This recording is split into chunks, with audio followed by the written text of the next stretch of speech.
İşimiz davamlaştırımız hörmetli vatandaşım. Şangang'da yerlik saylamda Beijing'nin 5'i ağrıydıgan iş görüldü. Mavzulu haber 11. ayın 26. günü Venvitor beti ilan kılındı. Bu haberini kıskartıp sizlerge yetkizimiz vatandaşım. Şangang bilen Cungo'nun ziddiyeti gün seri keskinleşmekte. Şangang'ın kelgisi siyasi kıyafetinin özgürüşü de san özgürüşüden sübət özgürüşü hasıl buluşu mümkün degen endişe Şangang'da köp yiyişki başladı. Kongqingdong'un Şangang'da hakaret kılıştan tartıp Liang Junyan'ın Şangang bilen Cungo'nu sındırıp etiş siyaseti geçiyor. Yani Kongqingdong Beijing Üniversitesi'nin okutukçusu Kongqingdong aynı vaqt Şangang'lıkla tıllap hakaret kılgan edi. Şundan tartib Şangang'ı Cungo'ga sındırıp etiş siyaseti geçiyor.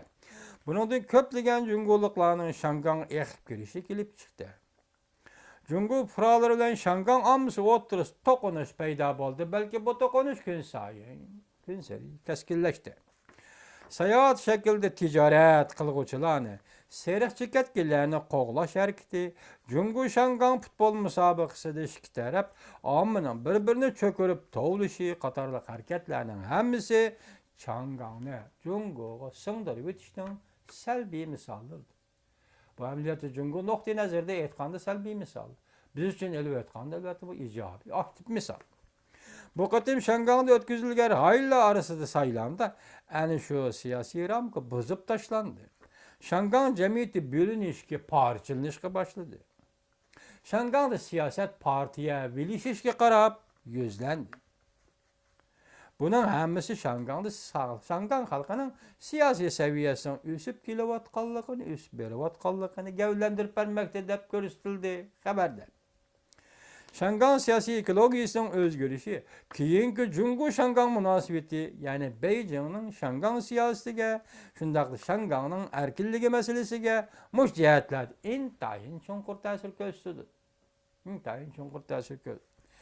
Däl bu mesele növbeti Beijing bargan sire bir taraf kılalmayıvatkan Beijing'nin beşine ortadıgan kıyan meseleler. Biz tahlil kılaylı. Demek Şangang'da o'tgan yıl 9. aydan başlap Şangang'da Zhonghuan'ı egellash hareketini qo'zg'agan edi. Keskin namoyish qilgan edi. Hozir qaraganda bu namoyish orqali hech ishni hal qilolmay, oxirgi hisobda hech bo'lmaganda Şangang xalqini uyg'otib, saylam biletidan foydali masala hal qilish. Demek bu mesele kelganda mesela saylamda bilet tashlash masalasidir. Sen onun diktatörü yurgizolmaysan ki. O kimni tanlasa, kimni qo'li shuni bilet tashlaydi. Müşnadan qaraganda hozir Şangang'da bilet tashlash orqali maqsad va oxiri qolgan nishonga yetish bu qatimqi rayonlar saylamda ifodalandi. Biz buningda shuningda Şangang angliq Şangang xalqining bu nishonga oxirgi maqsadga cho'qin yetadi Allohga ishonamiz.